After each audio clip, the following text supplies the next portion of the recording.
Buenos días a todos y a todas. Hoy estamos de enhorabuena porque estrenamos unos nuevos seminarios que hemos llamado de herramientas para emprendedores.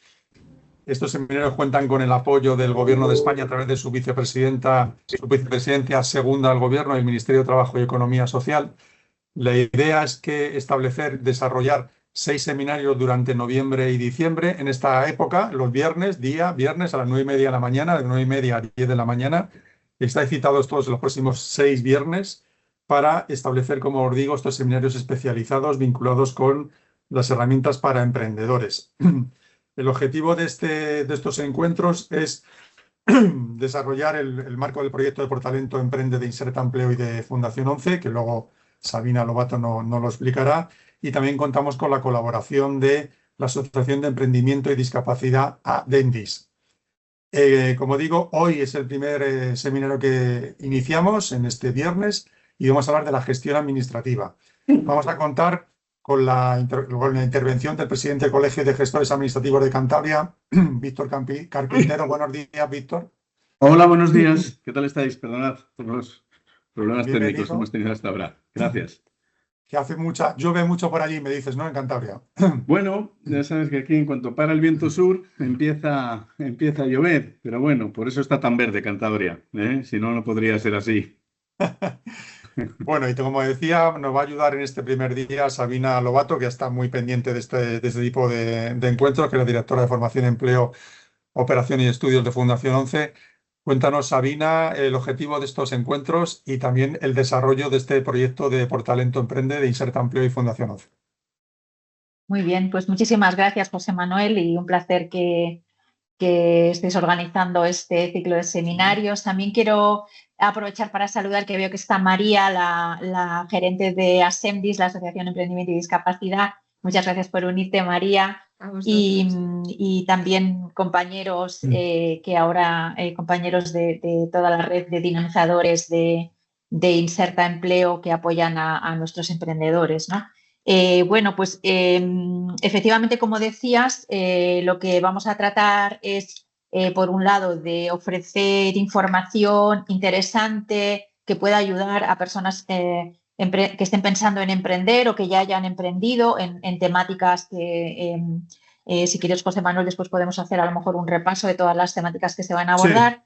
Sí. Y por otro lado, acercar un poquito más, ¿no?, al posible conjunto de personas que están buscando una salida laboral por la vía del emprendimiento con alguna discapacidad, el programa de la Fundación 11 y de Inserta, Portalento Emprende, ¿no? Por un poco poner en contexto de las 1,9 millones de personas con discapacidad en edad laboral, que son el 6,2% de la fuerza laboral. Como bueno, seguramente habréis escuchado, solo el 28% están ocupados y la tasa de empleo por cuenta propia es del 9,5%. Todo esto es información que proporciona el INE cada año puntualmente en diciembre a través de una operación que se llama el empleo de personas con discapacidad, y hay un gap de algo más de 5 puntos porcentuales con la población sin discapacidad en cuanto a esta tasa de empleo por cuenta propia, ¿no? Pero estamos hablando de que hay 52.700 personas con discapacidad que son emprendedores, que han puesto en marcha su propia iniciativa empresarial, y además de ellas un 30% emplean a otras personas, es decir, son empleadores, ¿no? Con lo cual nos gusta mucho decir que este programa es un ejemplo fantástico para trasladar el mensaje, ¿no?, de que las personas con discapacidad pueden contribuir a generar economía, a generar empleo, a través, ¿no?, en este caso, de la puesta en marcha de iniciativas empresariales, ¿no?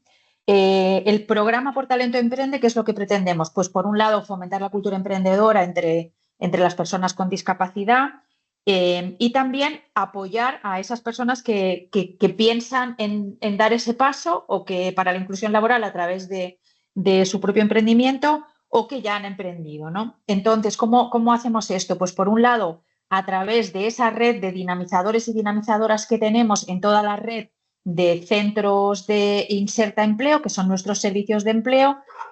Cuando se detecta esa inquietud emprendedora en alguna de las personas que se dirigen a nuestros servicios de empleo, hay una persona especializada que acompaña en el proceso, ¿no?, y ofrece las herramientas y los apoyos que que se pueden ir identificando, ¿no? Desde formación, colaboración con otras entidades con las que tenemos a lo mejor alianzas o convenios de colaboración, por supuesto apoyo y orientación, ¿no? Porque estas personas, estos compañeros dinamizadores, que algunos se han unido al seminario, llevan muchos años haciendo esta labor, ¿no? Y también se les ofrece un apoyo experto de consultoría para el desarrollo del plan de empresa, para aquellos que van a dar ese paso definitivamente, ¿no? Y por otro lado, la Fundación 11 tiene también una serie de acciones, entre ellas quizás la más destacada es que apoyamos económicamente también a esos emprendedores con convocatorias de ayudas que van desde 3.000 hasta 18.000 euros en función del perfil de la persona y del emprendimiento que quiere llevar a cabo, ¿no? Y de esa manera, bueno, pues hemos ido apoyando a lo largo de toda la historia de la Fundación, que ha tenido este programa de apoyo económico a emprendedores, pues a más de 2.200 emprendedores, ¿no? Alrededor de entre 60, 70 y 100 emprendimientos apoyados económicamente todos los años, ¿no? Y luego, pues hacemos más cosas también, por ejemplo, pues dar visibilidad, ¿no? Muy importante dar visibilidad.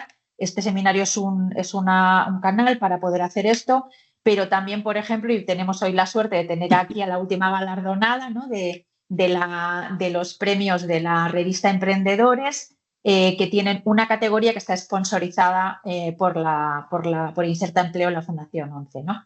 Y luego vais a poder conocerla a Cora, ¿no? Y bueno, y aparte de eso, pues visibilidad también a través de medios de comunicación, colaboramos con muchas entidades, lo que se denominan las organizaciones de apoyo al emprendimiento, que tienen su propia plataforma, Emprendes, y en la que estamos en la junta directiva, y de esa manera, pues bueno, se trata de tejer, ¿no? Todo lo que sería una red de apoyos para que haya este ecosistema que pueda llegar a los emprendedores. Y por último, destacar que el año que viene celebraremos el tercer congreso de emprendimiento y discapacidad, que bueno, pues yo creo que se ha constituido también ya en un referente, ¿no? de esta temática en concreto, y que será en Madrid el año que viene, en noviembre. Y un poquito así resumiendo, esto es lo que es el programa, José Manuel. Muchísimas gracias, Sabina, no solo por contarnos, sino por estar detrás de este proyecto que, como tú decías, son 6 encuentros, en el que hoy hemos puesto el título de la gestión administrativa, pero que también vamos a hablar de venta online, de inteligencia artificial, de financiación del negocio, de redes sociales y de ciberseguridad. Repito que son todos los viernes, de aquí a los siguientes viernes, hasta 4 viernes de noviembre y 2 viernes del mes de diciembre. Así que aquí os esperamos, ¿no? Bueno, y vamos ya con Víctor. Hemos querido hablar con el mundo de la gestión administrativa porque al final son las personas que están más a pie de calle, ¿no? Los gestores administrativos, los que muchas veces resuelven las dudas que tiene cualquier emprendedor, cualquier persona que quiere asomarse al mundo del emprendimiento. El otro día, cuando hablaba con Víctor, ¿no? Siempre le decía que te entra un vértigo, ¿no? Estamos acostumbrados a trabajar por cuenta ajena, es decir, que haya un pagador que sea el que se responsabilice de muchas de las cosas que hacemos. Nosotros hacemos nuestro trabajo, pero hay un pagador que está pendiente de ti, de tu seguridad social, de tu empresa, de tu local.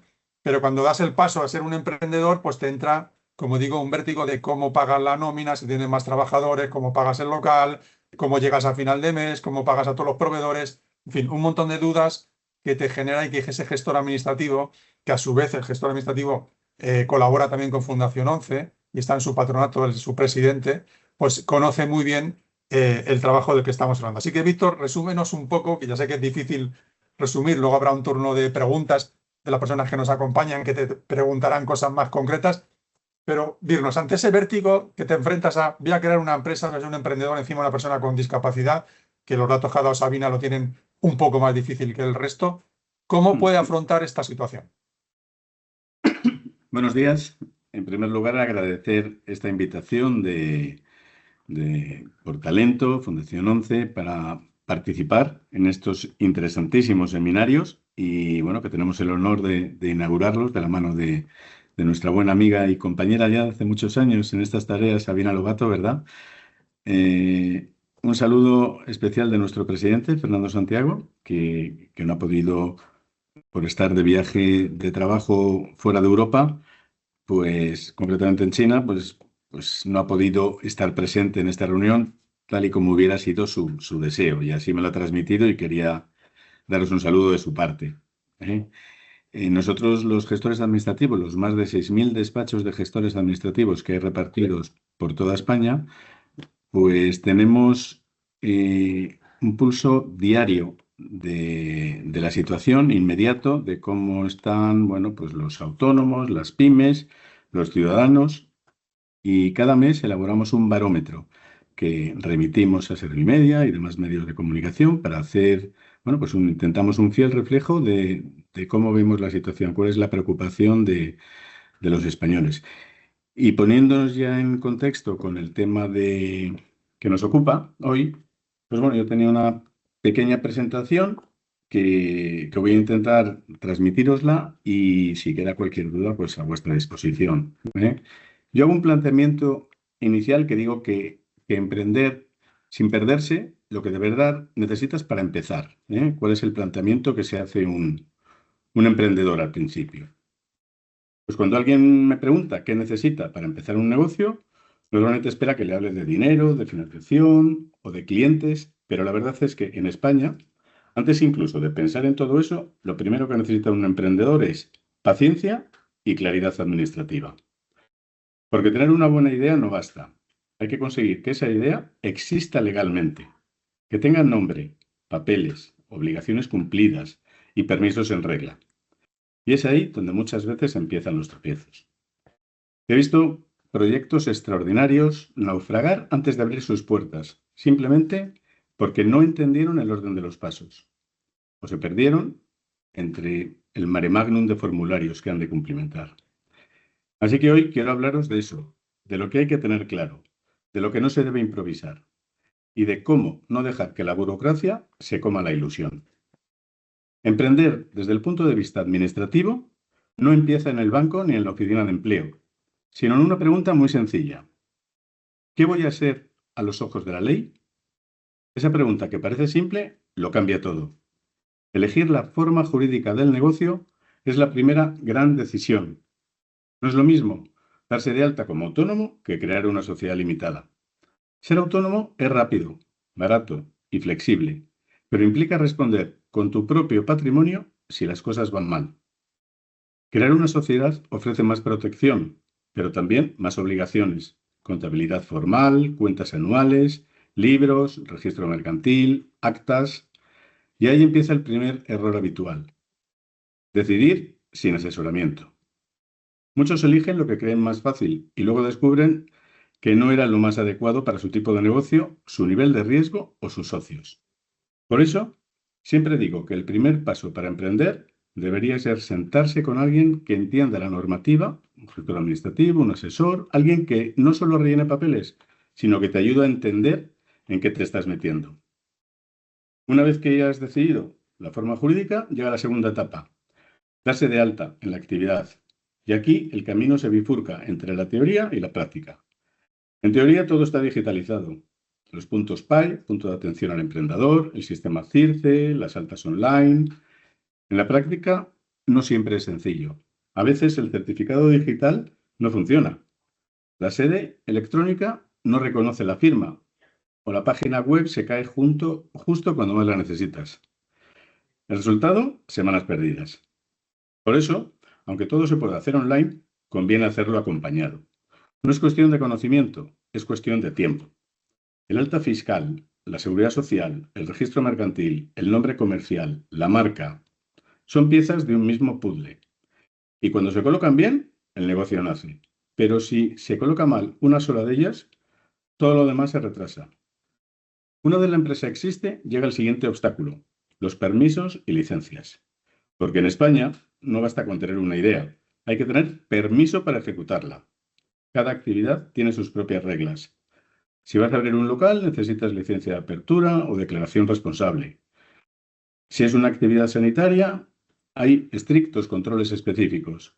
Si manejas datos, hay que cumplir con el reglamento de protección de datos. Si contratas empleados, toca cumplir la prevención de riesgos laborales. Y lo curioso es que casi ningún emprendedor empieza sabiendo todo eso. La mayoría se entera a mitad de camino cuando ya ha firmado el contrato del local o ya ha hecho la obra. Y entonces aparece la palabra que todo emprendedor teme: paralización. Paralización significa tiempo, y el tiempo cuesta dinero. Por eso, una de las cosas que más repito cuando acompañamos a alguien que emprende es que no se empiece nada sin preguntar primero si se puede hacer. Una simple consulta a su gestor, asesor, al ayuntamiento, puede ahorrarle meses de retraso. Y luego viene la parte menos glamurosa, pero más importante: cumplir con las obligaciones fiscales y contables. Muchos emprendedores creen que eso empieza cuando comienza a haber beneficios, pero no, empieza el mismo día que te das de alta. Desde ese momento hay declaraciones trimestrales, libros contables, retenciones, modelos que entregar, facturas que conservar. Y no es solo por evitar sanciones, es porque estos registros son la base para entender si el negocio funciona o no. No hay peor situación que la del emprendedor que no sabe cuánto gana realmente ni cuánto le debe a Hacienda. Por eso, siempre aconsejo lo mismo: externalizar la parte contable y fiscal desde el primer día. Dejarlo en manos de un profesional no es un gasto, es una inversión. Es como contratar a un copiloto que conoce el mapa mientras tú conduces. Porque si intentas hacerlo todo tú, además de gestionar el negocio, responder a los clientes, hacer el marketing, pagar proveedores, acabarás agotado y probablemente equivocado. El siguiente paso es algo que a menudo se ignora: el cumplimiento normativo general. La protección de datos, la prevención de riesgos, las normas de accesibilidad, las obligaciones de consumo. Muchos lo ven como una carga, aunque quieran pintarlo como un sello de confianza. Y hoy, más que nunca, la confianza es capital, pero el coste de hacerlo bien para un pequeño es proporcionalmente mayor que para una gran empresa, pero aquel no tiene recursos. A pesar de todo, debo reconocer que en un negocio que respeta las reglas desde el principio se gana mejor la confianza de los clientes, de los bancos y de las administraciones. Y quiero insistir en algo más: la importancia de los tiempos administrativos. Montar un negocio es una buena idea, una carrera contra el calendario. Cada día que pasa sin poder abrir es un día que cuesta dinero. Por eso, entender los plazos, preverlos y asumir que habrá retrasos es parte del trabajo del emprendedor. El presupuesto no puede cubrir solo el alquiler o los materiales, tiene que cubrir también el tiempo que la administración tarde en contestarte. Eso no está en los manuales, pero cualquiera que haya emprendido lo sabe. Y por último, está la parte más humana de todo esto: no hacerlo solo. La soledad administrativa del emprendedor es un problema real. Las normas cambian, las plataformas no siempre funcionan, los canales de atención están saturados. Y uno acaba sintiendo que se enfrenta a un muro de siglas y formularios. Y es ahí donde la figura del gestor administrativo, del asesor o del punto PAE cobra sentido. No como alguien que te rellena los papeles, sino como un intérprete entre la persona y la administración. Alguien que te explica lo que puedes hacer, cómo hacerlo y qué riesgos asumes si lo haces mal. Ese acompañamiento puede ser la diferencia entre emprender con ilusión o rendirse por agotamiento. En definitiva, emprender en España desde el punto de vista administrativo requiere 6 cosas muy simples, aunque no siempre fáciles. Entender qué eres legalmente, darte de alta bien, cumplir los permisos, llevar las obligaciones al día, respetar las normas y rodearte de quien te ayude a hacerlo. Todo lo demás, el talento, la idea, las ganas, ya lo trae de serie el emprendedor. Pero si no tienes resuelto lo administrativo, el negocio caminará con un pie atado. Así que cuando alguien te diga que va a emprender, no le preguntes solo de qué, sino también: ¿ya sabes qué tienes que hacer para empezar? Porque a veces lo que más frena a quien tiene una buena idea no es la falta de clientes, sino la falta de claridad para ponerla en marcha legalmente. Y eso, afortunadamente, tiene remedio. Muchas gracias. Muchas gracias, Víctor. Ahora tenemos un primer turno de preguntas. No sé si alguien se anima a preguntar. Yo directamente le preguntaría a Víctor, para abrir el fuego, y mientras que pensáis alguna pregunta, es de la cantidad de trámites administrativos, porque este país tiene un montón de legislación que cumplir. Para ti, ¿cuál sería el más confuso, el que más retrasa la apertura de un negocio, el que te hace que todo sea un poco más complicado? Pues sin duda, estamos ante la administración local. La administración local, que es la competente para darte las licencias de apertura. Porque en este país no te tardan lo mismo ni tiene el mismo trámite el Ayuntamiento de Santander que el Ayuntamiento de Madrid o que el Ayuntamiento de Totana. Cada uno tiene su propia autonomía municipal y sus propias competencias. Bien es cierto que ahora se está imponiendo la declaración responsable. Se está intentando la simplificación administrativa. De hecho, el Gobierno de Cantabria ha sido pionero en este país en apellidar a una consejería, la Consejería de Presidencia, con el apellido de Simplificación Administrativa. Ha creado una Dirección General de Simplificación Administrativa dotada con un presupuesto de 3 millones de euros para Cantabria, que con la configuración que tiene Cantabria, ¿no? Que es una partida súper importante. Entonces, yo tengo la experiencia de que son el cuello de botella del emprendimiento en España, el tema de las licencias municipales, y sería lo que tendríamos que intentar solucionar en este país. Ujú. A ver, ¿alguien se anima a hacer alguna pregunta, algún interés que tengáis especial? Si no, yo sigo preguntando, ¿eh? ¿Alguien más? Bueno, nos Bueno, animáis. una de las cosas que ha comentado que Sí. nos encontramos todo es, aparte de esa inaccesible, el poder informarte tú solo, es la falta también de profesionalidad de muchas gestorías, asesorías, ¿vale? Cuando eres una empresa que no eres ni grande ni pequeña, si te vas con una asesoría grande, no te eres un número perdido por ahí, y si te vas a una pequeña, no te llegan. Entonces, nosotros, por ejemplo, la trayectoria que tenemos, que llevamos, es el gran problema que tenemos, ¿vale? Al ser una pyme pequeña, no hemos cambiado ya 2 o 3 veces de asesoría porque no encontramos. Y luego, asesorías que de verdad te sepan asesorar en el emprendimiento de discapacidad, ya cero. Ahí ya piérdete, por lo menos en provincias como la mía, ¿vale? En un Jaén, cero. O sea, le pregunta a cualquier asesor, oye, mira, yo tengo discapacidad, tal, tengo. Uy, pues no sé, espérate, me informo, miro. Uy, yo no te recomiendo, no, porque luego te van. O sea, son tonteros, son todo excusas. Y entonces, en ese sentido, los que tenemos discapacidad estamos muy perdidos también. Buenos días, Reyes. Encantado de saludarte. Y como diría aquel, me alegro que me haga esa pregunta. ¿Por qué? Porque me da pie a informar de una figura que hemos ideado entre Fundación 11 y el Consejo General de Gestores Administrativos, que se denomina gestor de proximidad. Gestores de proximidad les hay en todas las provincias españolas. Y cuando me hablabas antes, pues eso, de una mala praxis, de alguna gestoría o asesoría o tal, yo desde aquí pediría distinguir. Hay asesorías buenas y hay gestorías malas. Pero es diferente una gestoría de una asesoría. Una gestoría tienes el respaldo detrás de un colegio profesional al que, como en tu caso, si ves que no te sientes atendido o una mala praxis de aquel profesional que te está dando un deficiente asesoramiento, tienes un colegio profesional de gestores administrativos de Jaén, en este caso, al que te puedes dirigir y transmitirle la queja.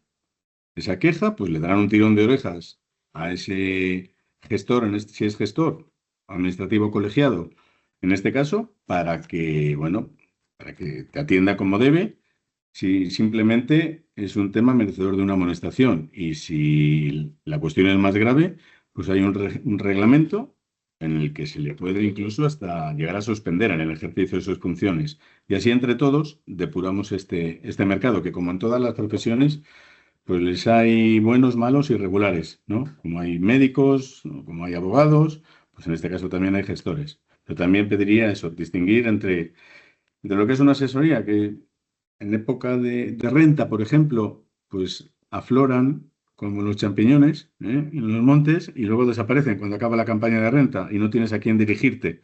En cambio, yo estoy aquí, bueno, pues para defender un poco la actuación de los gestores administrativos, ¿no? Que tienes una deontología profesional, un colegio profesional detrás, que tienes que cumplir unas normativas, un seguro de responsabilidad civil. si cometes un fallo, una negligencia en la actividad de tu cliente. Y sí que te rogaría bueno, que si quieres, luego ya micrófono cerrado, te doy el teléfono del Colegio de Gestores de Jaén y que te recomienden ese gestor de proximidad que está especializado y tiene unos conocimientos adquiridos y chequeados en materia de discapacidad. Y te va a asesorar del principio al final porque está, bueno, en continuo reciclaje y formación. Muchas gracias, Reyes. Muchas gracias a los dos por la pregunta y por la contestación. ¿Alguna pregunta más? ¿Alguna inquietud más que tengáis?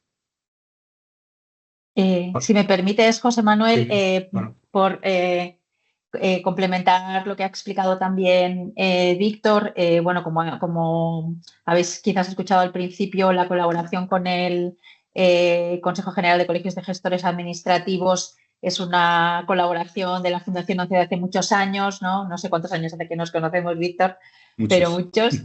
Y efectivamente esa preocupación que trasladaba Reyes, ¿no? De que las gestorías administrativas que tienen que eso quizás puedes explicar también más, Víctor, ¿no? Tienen este rol y son un instrumento muchas veces de la propia administración pública, ¿no? Con lo cual tienen que tener efectivamente una solvencia técnica y responder de unas obligaciones, ¿no? Que le marca la propia administración pública para muchas cosas, como por ejemplo, a mí me viene a la cabeza el tema de tráfico, ¿no? Pero tenéis muchísimas más, ¿no? Entonces, Sí. en esa colaboración, uno de los temas que nos preocupó desde el principio hasta llegar a la figura del gestor de proximidad fue generar toda esa compilación de conocimientos sobre las gestiones administrativas y su intersección con la discapacidad para que todas vuestras gestorías, ¿verdad? Y sobre todo las que se distinguen como gestorías de proximidad con la discapacidad, pudieran tener ese conocimiento más especializado, ¿no? No sé si esto a lo mejor, a raíz de este seminario también, Víctor, igual podemos pensar en generar algún tipo de documento de recomendaciones más específicas de emprendimiento o así, a lo mejor en colaboración con Ascendis, que puede ser interesante, ¿no? Sí, podríamos también, nos sirve de base para recordar la existencia de esta figura del gestor de proximidad, que es, bueno, te lo puedo en medio minuto voy a intentar describirte un poquito, ¿no? Gestor de proximidad, pues lo estoy leyendo aquí en la página, ¿eh? Dice, es un profesional especializado en la gestión administrativa que se enfoca en facilitar los trámites para personas con discapacidad. Sus funciones incluyen asesoramiento, ayudar a las personas con discapacidad a resolver trámites administrativos de manera personalizada y accesible. Eso significa que si un cliente tiene dificultades de movilidad, el gestor administrativo se compromete a desplazarse al domicilio del cliente.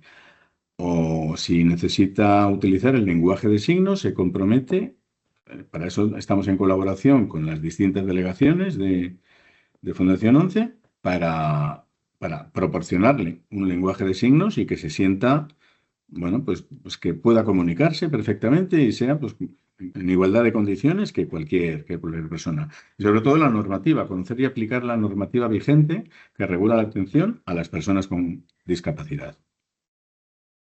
Muy bien. Bueno, pues ahora tenemos un testimonio de una persona que se ha animado a hacer ese emprendimiento, que es Cora Sierra, que ha fundado una clínica que la han llamado precisamente Cora Sierra, que es una emprendedora también con discapacidad. Y queremos que nos explique cómo ha sido su trabajo, su desarrollo, su implicación personal, de cómo le va. Así que, Cora, cuando quieras puedes contarnos este proyecto. Bueno, buenos días a todos. Muchísimas gracias por haber contado conmigo hoy. Además, Sabina, con mucho cariño, ¿no? Me propuso el otro día de los premios emprendedores ser la primera emprendedora, ¿no? Que contase su experiencia hoy, con lo cual le doy muchísimo valor y estoy muy agradecida por ello. Pues sí, José Manuel, como bien decías, yo emprendí hace 2 años y medio, va a ser ahora. Es verdad que tenía una idea muy definida ya desde hacía muchísimos años. Mi idea era tener una clínica de tratamiento especializado en psicología y psiquiatría. Esta es la idea inicial, con lo cual son los servicios que hay actualmente en la clínica. Y evidentemente es que lo que estabais diciendo me resuena un montón porque tenía la idea muy clara. Lo que no tenía ni idea era todo eso que está debajo que hace que la idea funcione, que se mantenga, que se inicie, ¿no? Todas las tareas administrativas que tienes que conocer. En mi caso tengo que tener muchísimo contacto con el Ministerio de Sanidad, Inspección Médica, ¿no? Que quizás ellos son un pilar fundamental para mí, lo que en parte también hace posible que la clínica pueda funcionar. Tienes que, por ejemplo, en el caso de la discapacidad, ¿no? Pues conocer el tema de los IRPFs, cada cuándo te van a ir cambiando, los cambios de cuotas autónomos, en mi caso. Pero un montón de información que no tenía ni idea, la verdad. O sea, tenía la idea muy clara, quería una clínica de tratamiento en infanto juvenil, adultos y mayores, pero todo lo demás no lo sabía. Así que mi primer paso, yo doy el paso a animarme a montar la clínica. Sí que es verdad que empecé de cero completamente porque me habían despedido del trabajo donde estaba en Madrid, que estaba en un hospital en San Sebastián de los Reyes, en un hospital de día, y yo me había ido para Madrid después de trabajar en Ilunion, en Vigo. Trabajé en Inserta, luego trabajé en Ilunion, me fui para Madrid a un hospital de unidad de día y luego justo pasó lo que os cuento, ¿no? Pues que rescindieron mi contrato y ahí surgió la idea de es el momento ahora. Llevaba trabajando bastantes años ya. Desde 2000, acabé la carrera de psicología, el grado en psicología en 2016 y en el 18 empecé a trabajar en Inserta, con lo cual esto fue en 2023, ya habían pasado unos cuantos años.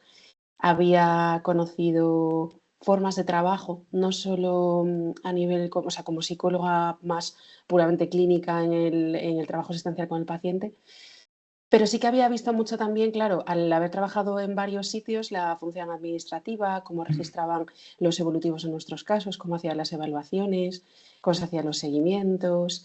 Obviamente trabajaba para empresas, entonces no tenía yo que encargarme directamente de esto ni buscar mis propios medios, pero sí que tenía una información que para mí era muy valiosa. Además había estado haciendo voluntariado, entonces muchas veces a través de estas experiencias de verdad que vas aprendiendo, en mi opinión, muchísimo sobre organización, cómo organizar los tiempos, cómo organizar los pacientes, cómo organizar las consultas, cómo programarte, cómo comunicarte a nivel empresarial, cómo trabajar en equipo, que me parecía súper importante. Entonces tenía mucha información de lo que es la parte más clínica muy interiorizada.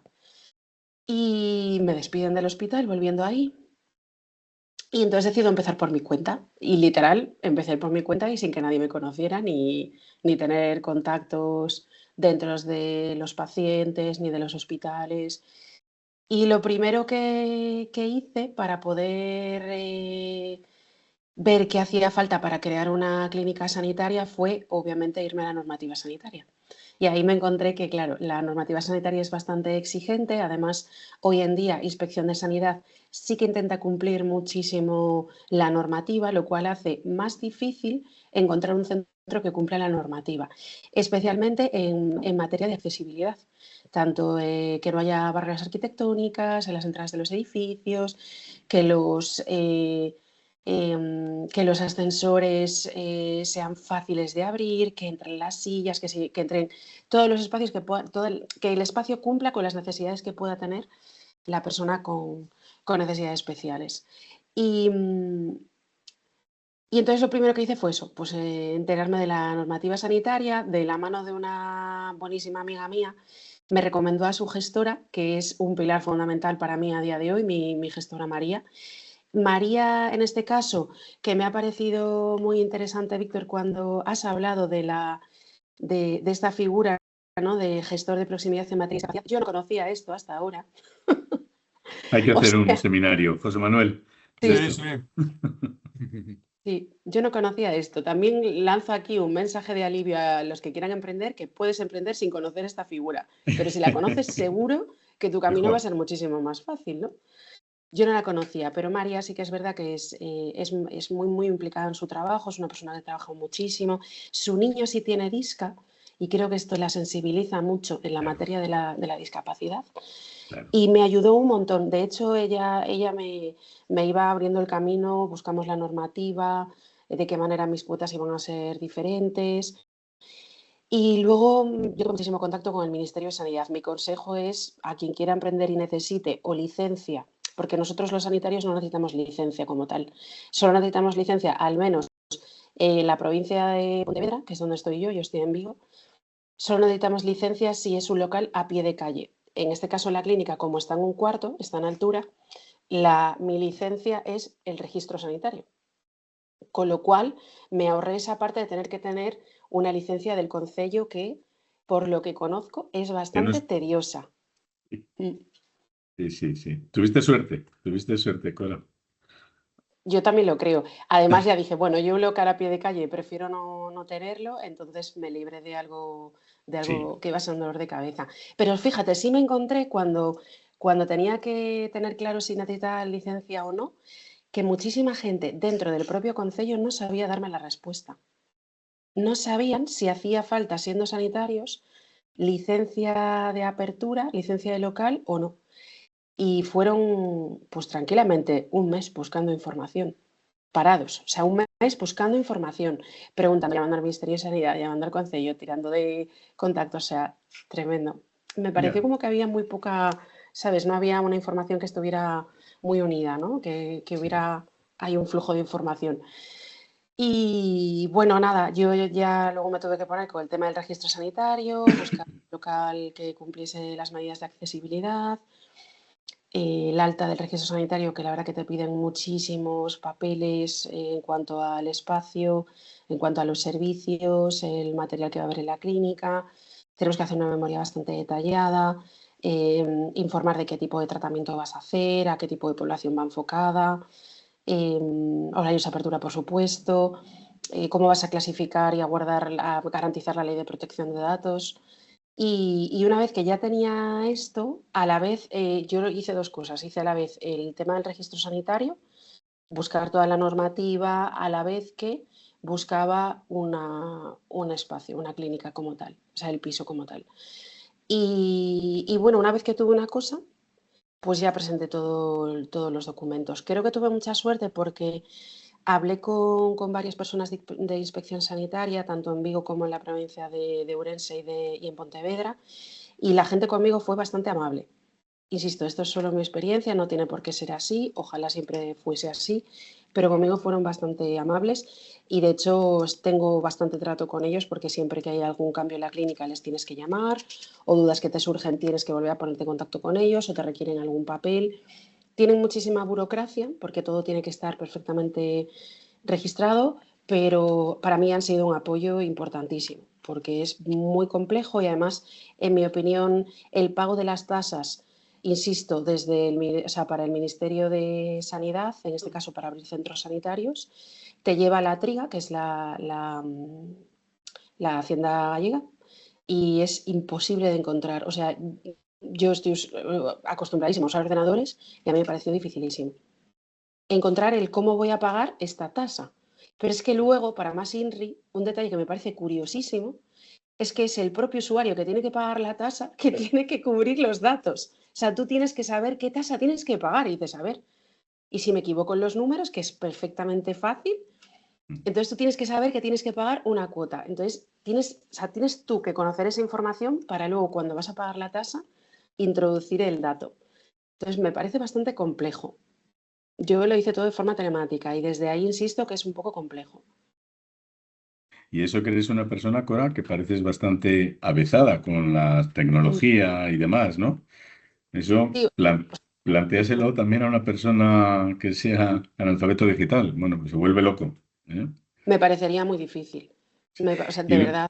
y luego también estás diciendo que tuviste la suerte, que te trataron bien y demás. Bueno, yo también creo en el karma, ¿no? Que como trates a los demás, normalmente te tratan ellos a ti también, ¿no? Es raro que tú estés tratando con educación y con simpatía y no te correspondan en tu forma de expresarte también. Siempre hay gente, pero vamos, normalmente si tratas bien a la gente, pues te sentirás bien tratada también después, ¿eh? No tengo ninguna duda de ello. Sí, desde luego. Y sobre todo mucha paciencia, que decías al inicio, ¿no? Porque, por ejemplo, el registro sanitario te requieren muchísimos papeles y muchos de ellos O sea, no vas a saber dónde encontrarlos, con lo cual ahí yo creo que cuanta más ayuda puedas tener y cuanta más facilidad tengas para pedir ayuda, me parece que eso es un valor importantísimo de la persona que emprende. En la capacidad de decir, necesito ayuda, no tengo ni idea de esto y no me va a dar vergüenza levantar el teléfono o ir a un sitio y decir, me tienes que echar una mano con esto porque no tengo ni idea de dónde es. Y eso no define a la persona, ni al trabajador, ni a la persona. Simplemente es la capacidad de decir, no sé, no tengo que manejar esto, no tengo por qué saberlo. O sea, Claro. como poner mucho el foco en que una limitación no tiene por qué ser algo que no puedas superarlo, ¿no? Y yo creo que esto, al menos en el registro sanitario, fue como una sensación que me acompañó muchísimo ahí. Y tener tolerancia, muy buena tolerancia a la frustración, porque a ver, el camino nunca es así, no es lineal, todo perfecto, sale bien, o sea, no. Y yo creo que es un momento, el de iniciar un emprendimiento, donde conectas mucho con una parte interna, con una parte de ti que probablemente se sienta muy cómodo a la hora de conseguir el logro y a la hora de conseguir el éxito, pero una parte de ti que se va a ver súper frustrado o que puede tocar con la frustración si las cosas no salen. Ser resiliente, ¿verdad? ¿Eh? Muchísimo. Mm. Oye, José Manuel, por favor, ruego que intervengas para explicar a la audiencia que no estaba preparada esta intervención, ¿eh? Porque es que Cora está describiendo con un caso práctico mi ponencia, mi presentación anterior. Está dando con todos, apoyándose del copiloto que para ella es María, la gestora administrativa que le ha ayudado todo, que quizá especialmente estaba sensibilizada con el tema por tener un hijo con disca. Y bueno, y toda la complejidad que se encuentra en el concello, en el ayuntamiento, en la autonomía municipal. Bueno, es que, José Manuel, di a la audiencia que no estaba preparada, por favor, ¿eh? Esta Sí, intervención, sí, sí. Bueno, es que que yo yo la acabo de conocer. le estoy dando vuelta, ¿verdad, Sabina? Para precisamente poner un ejemplo que sirviera de complemento a tu explicación. Y creo que el caso de Cora nos ha venido como anillo al dedo. Aparte que estoy viendo, Cora, que eres súper joven. O sea, yo que a lo mejor es atrevimiento tuyo por la juventud. Quizá esto es más complicado con alguien con más edad, ¿no? Cora, digo, no sé, me Bueno, parece. podría ser. El otro día, fíjate, el otro día lo comentaba con Sabina también, me sentí bastante joven al lado de los premiados de la revista Emprendedores, de los premios el otro día. Me sentí bastante joven.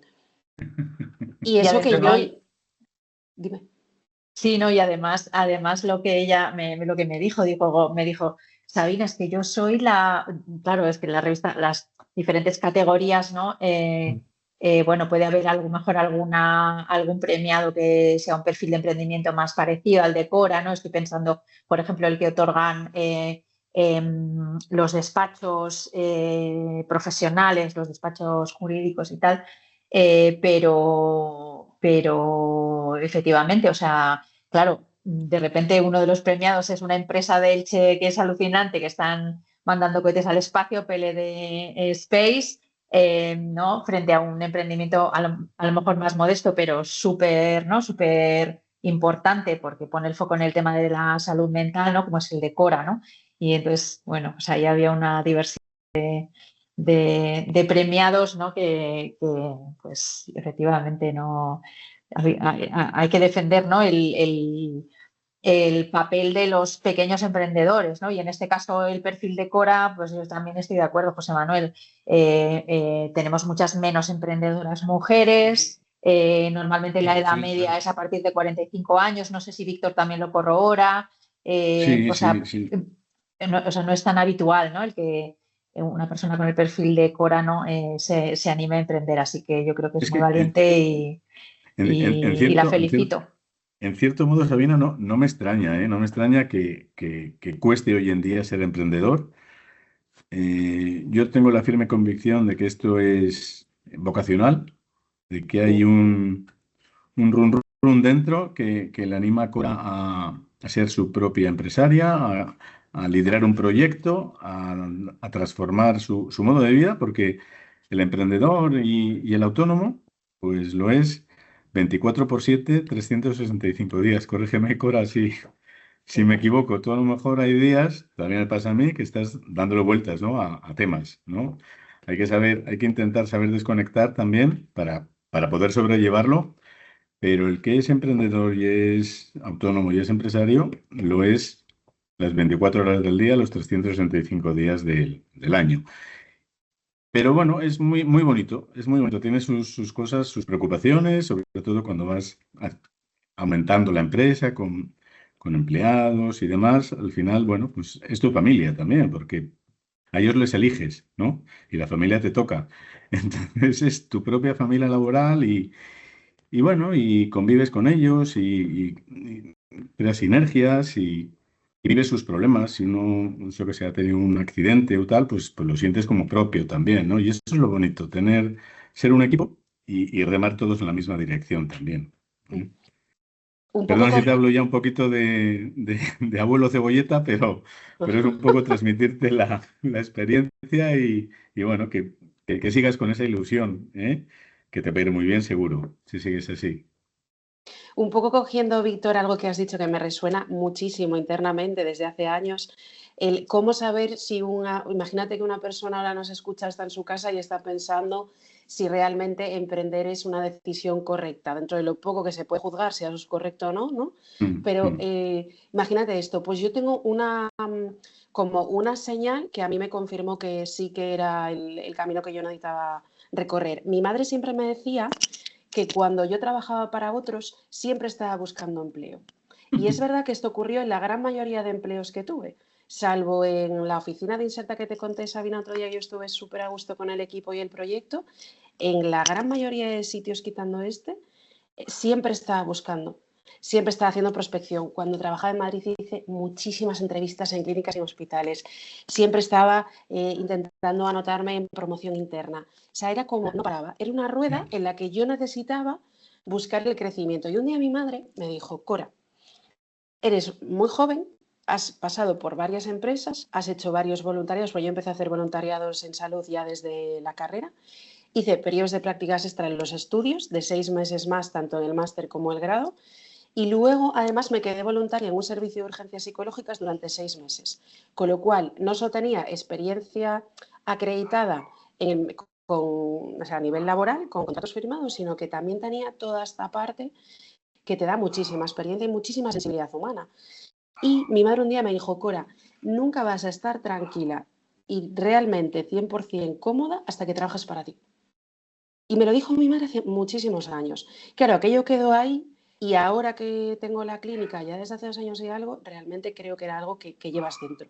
O sea, hay algo que te mueve como una fuerza interna que te mueve a continuar hacia adelante. Y si tú crees en tu proyecto y claro, obviamente pides ayuda, buscas muchísima información y además si cuentas con ayudas de financiación, pues lógicamente creo que es un camino espectacular para recorrerlo.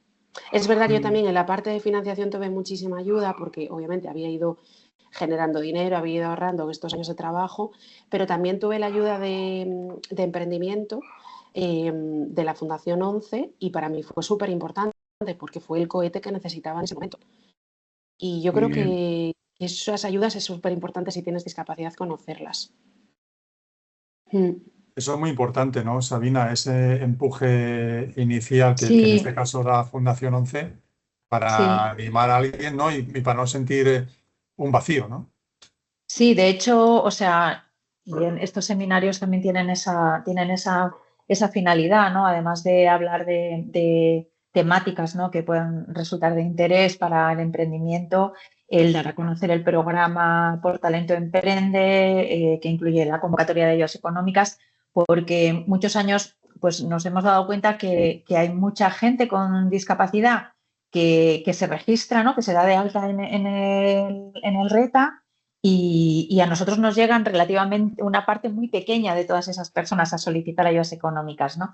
Por eso el tema de difundirlo y que, bueno, que también los que participáis nos podáis ayudar ¿no? a que se conozca más es muy importante porque, como bien dice Cora, en algún estudio y alguna investigación que hemos hecho en el pasado, efectivamente la ayuda económica de Fundación 11 es ese oxígeno que necesita cualquier emprendedor, ¿no? Cuando empieza y que le permite, bueno, pues durante los primeros, ¿no? Los primeros meses, el primer, segundo año en el que las cosas pueden ser un poco más complicadas hasta que se hace, como decía Cora, ella empezó sin cartera de clientes en Vigo, ¿no? Pues ir haciendo esa cartera de clientes y poder bueno, pues darle viabilidad, ¿no? a la iniciativa. Ujú. Cora, a ti has comentado una cosa importante de que decía tu madre, anímate porque tú tienes capacidad para poder hacerlo, ¿no? O sea, hay gente que digamos, tiene como una mayor tendencia a trabajar por cuenta propia que no por cuenta ajena. ¿Eso influye también? Yo creo que sí. Yo creo que sí que influye, porque al final la capacidad de superación, continuar creciendo, luego también depende mucho el cuánta autodirección a futuro tiendas a construir, ¿no? Y si tú proyectas en tu futuro y tienes claro hacia dónde lo quieres llevar y tienes la capacidad de poder llegar a construir esa parte, ¿no? más de estructura para poder llegar a tener esa empresa o esa clínica o tu proyecto en el ámbito que sea, creo que influye un montón. Y luego también hay una parte, yo creo que mucho influye también el entorno en el que has crecido y cómo ha sido la historia familiar, porque es que en mi caso vengo también de familia de emprendedores.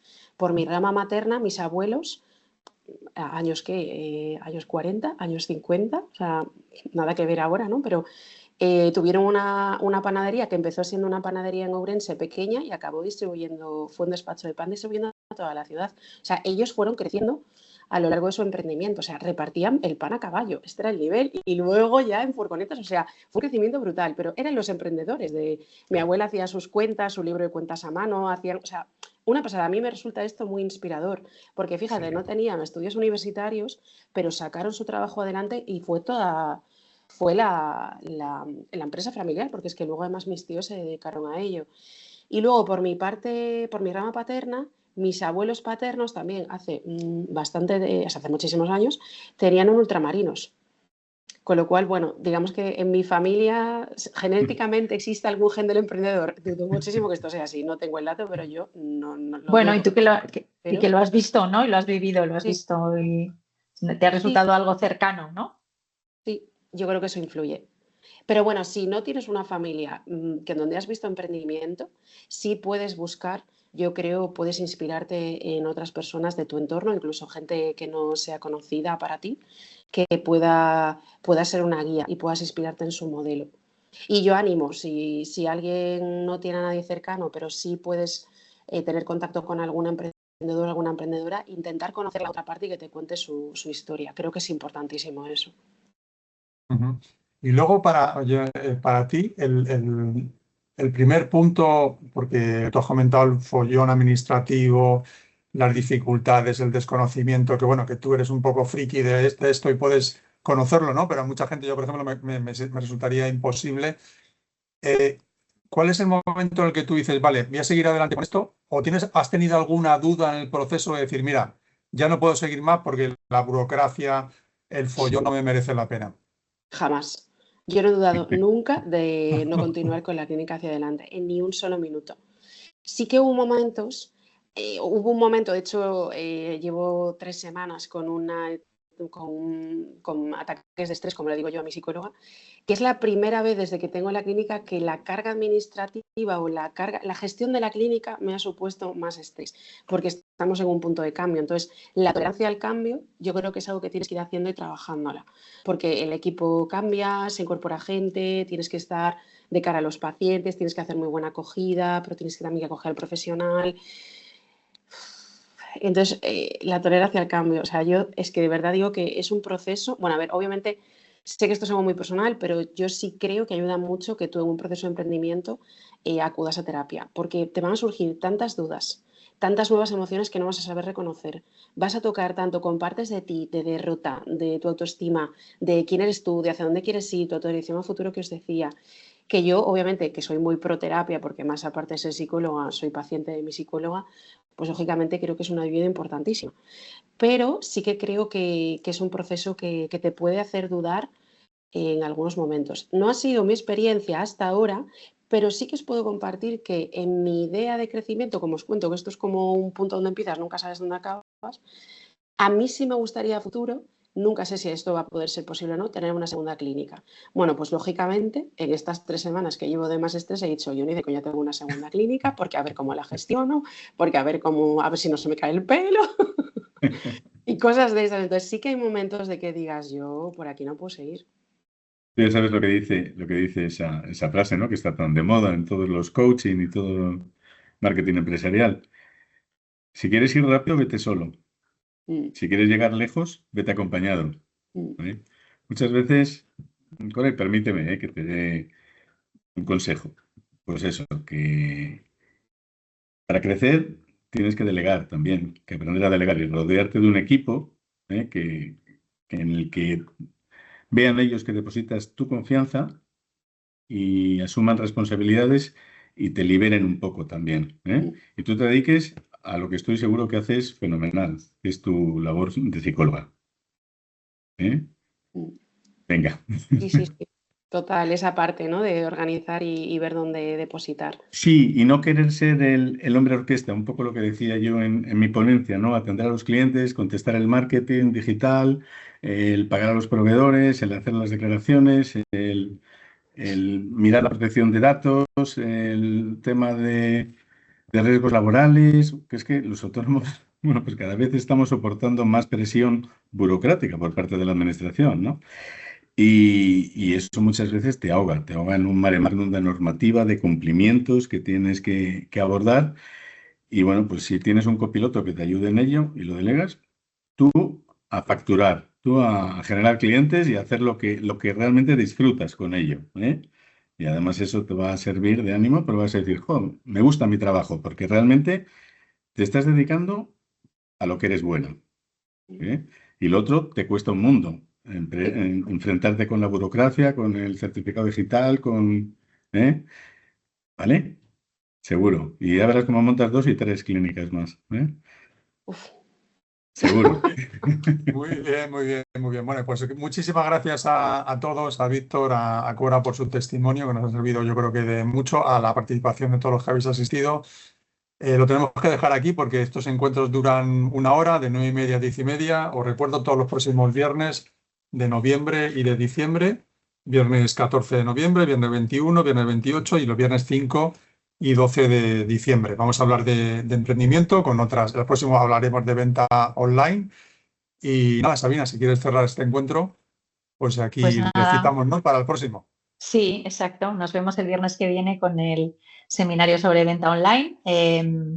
Y nada, agradecer sobre todo a Víctor y a Cora. Creo que se ha establecido una comunicación muy, ¿no? muy sinérgica y muy coherente, ¿no? en cuanto a los mensajes. Y efectivamente, como decía Víctor, no estaba preparado, ¿no? O sea que claramente, bueno, pues es que es el día a día del emprendedor, ¿no? Esto que habéis contado. O sea que felicidades, y yo también la veo a Cora, abriendo 2 y 3. Así que, y ya sabes, bueno, muchas gracias a todos. Cora, muchas gracias, José Manuel. a vosotros, Gracias. qué pena que estés en Vigo. Bueno, si abres en Madrid una clínica, ya sabes, no lo dices. Uf. Bueno, Yo de te ayudo verdad. en Santander a abrirla, ¿eh? Yo te ayudo en Santander a abrirla. Vale, Bueno. vale. Ay, no sería mala idea. Oye, mira, tienes ahí un socio. Mira ya. Muy Hecho. bien. Por lo Bueno, menos muchas la gracias parte, a todos. entiendo que Víctor, la parte administrativa de gestión y tal, la tiene sencilla, ¿no? Está chupado. Eso sí, está chupado. Bueno, lo Muy dicho, bien. nos vemos el próximo viernes, de verdad. Muchas gracias a todos y a todas. Hasta la próxima. Gracias. Adiós. Muchas Adiós. gracias. Chao. Chao.